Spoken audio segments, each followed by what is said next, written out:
संघर्ष की सच्ची कहानी। प्राचीन समय की बात है। एक शहर में एक व्यक्ति रहता था जिसका नाम चंदन था। वह अपनी पत्नी और दो लड़का और दो लड़की के साथ रहता था और वह किसी छोटे मोटे प्लांट में काम किया करता था। चंदन और उसकी पत्नी खुशी खुशी अपना जीवन व्यतीत कर रहे थे। समय का चक्र बीत रहा था और उनके लड़का लड़की बड़े होते जा रहे थे। जब उसकी बड़ी बेटी कक्षा 5 में पढ़ रही थी, तभी एक दिन स्कूल की छुट्टी के समय जब वह लड़की सीढ़ियों से नीचे उतर रही थी, तभी पीछे से किसी लड़की से धक्के लगने पर वह सीढ़ी से नीचे गिर गई, जिसके कारण उसके पैर में चोट आ गई। जब लड़की घर पर लंगड़ाती हुई आई तो उसके पिता ने पूछा क्या हुआ। तभी लड़की ने उन्हें पूरी बात बताई। पिता ने सोचा छोटी मोटी चोट है और यह सोचकर उसने अपनी बेटी से कहा कि इसे गर्म पानी से सेक लो, ठीक हो जाएगा। कुछ दिन बीतने के बाद लड़की का पैर फैलने लगा और उसे चलने में दिक्कत होने लगी।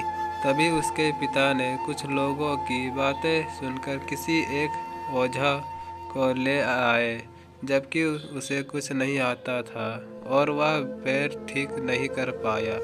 कुछ समय बीतने के बाद जब उसकी लड़की की हालत और ज़्यादा खराब होती जा रही थी, एक दिन जब उसके पिता अकेले कहीं बैठे हुए थे तो वह मन ही मन सोच रहे थे कि क्या करें। तभी सोचते सोचते उनके दिमाग में आया क्यों ना डॉक्टर से दिखाया जाए। तभी दूसरे दिन वह अपनी लड़की को लेकर वही पास के अस्पताल में जाते हैं। डॉक्टर जब लड़की को देखता है तो लड़की को पिता से कहता है कि जल्दी ही इसका ऑपरेशन करना होगा, क्योंकि इस लड़की के पैर में एक बहुत बड़ा घाव हो चुका है, जिसके कारण लड़की का पैर भी काटना पड़ सकता है। पिता डॉक्टर से पूछता है कि ऑपरेशन में कितने पैसे लगेंगे। तभी डॉक्टर कहता है 40,000 रुपये लगेंगे।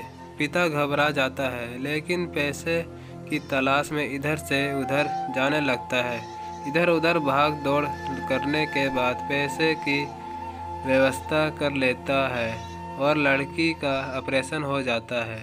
ऑपरेशन के बाद लड़की अपने घर आ जाती है, परंतु लड़की के पैर में कुछ सुधार न होने के कारण पिता चिंतित रहने लगता है। था पैर में लाख लाख रुपए लगने के बाद भी लड़की का पैर ठीक नहीं होता है, जिस कारण से पूरा परिवार दुखी रहने लगता है। कुछ समय बीतने के बाद लड़की का विवाह हो गया और लड़की के जीवन में खुशहाल आ गई।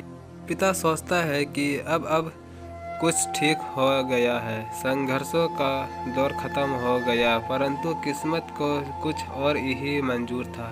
एक दिन जब वह बाजार जा रहा था, तभी पीछे से किसी ट्रक के द्वारा उसका एक्सीडेंट हो गया, जिसके कारण उसके सर में गंभीर चोट आई। चंदन 1 महीने तक बिस्तर पर ही रहा। 1 महीने के बाद ठीक होने पर वह सोचा कि अब वह कुछ ठीक हो जाएगा।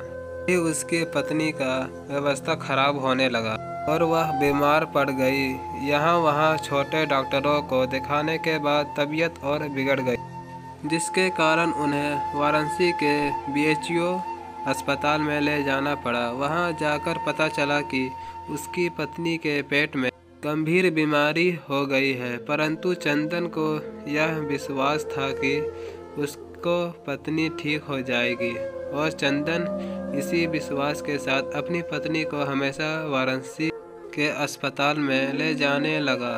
कुछ समय बीतने के बाद पत्नी के तबीयत में सुधार आने लगी।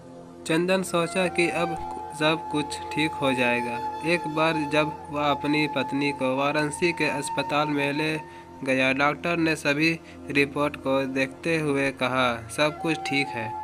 चंदन बहुत ही खुश हुआ और वह अपने पत्नी के साथ अपने शहर वापस आ गया। अगली सुबह सब कुछ ठीक था। चंदन का बड़ा बेटा और छोटा बेटा दोनों स्कूल चले गए और चंदन अपने काम पर चला गया। बड़ा बेटा स्कूल में सोच रहा था कि चलकर माँ से कुछ बातें करेंगे। तभी 11 बजे उसका मित्र आता है और कहता है कि चलो, तुम्हारी माँ की तबीयत खराब हो गई है। बड़ा बेटा दौड़ता हुआ अपने घर की तरफ आता है। तब तक बहुत देर हो गई होती है, उसकी माँ की मृत्यु हो चुकी होती है।